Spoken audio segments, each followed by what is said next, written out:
Kabilang din sa mga bagay na mahalaga sa masbuk, wa idha wajada al-masbuk al-imam ala ay halin min as-salah dakhala ma'ahu li hadith Abi Hurairah radhiyallahu anhu ghayruhu.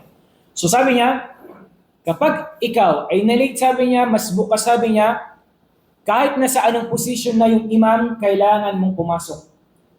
Halimbawa, kasi yung ilan sa atin, halimbawa nakasujud ng imam o nakaupo ng sabay na sajadatain sa pagitan ng dalawang sujud, inihintay na lang nila na tumayo ulit yung imam.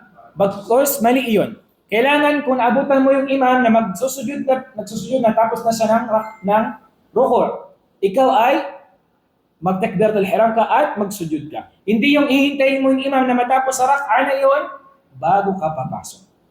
Sabi niya, wala na rin, hindi ko na rin naabutan. Sabi niya, yung isang rak'a na yun, sabi niya, bakit? Mag-effort ba ako?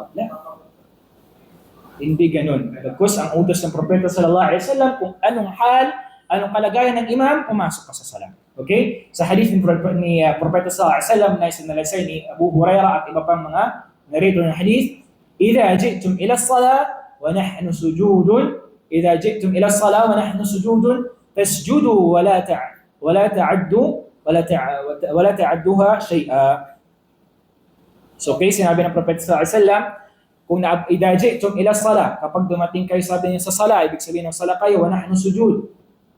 Okay? Sujudun. Ibig sabihin tayo, wa nahnu, tayo sabi niya ay nakasujud, fasjudu, magsujud din kayo. Okay? Huwag nyo lang hintayin na magtayo pa yung imam.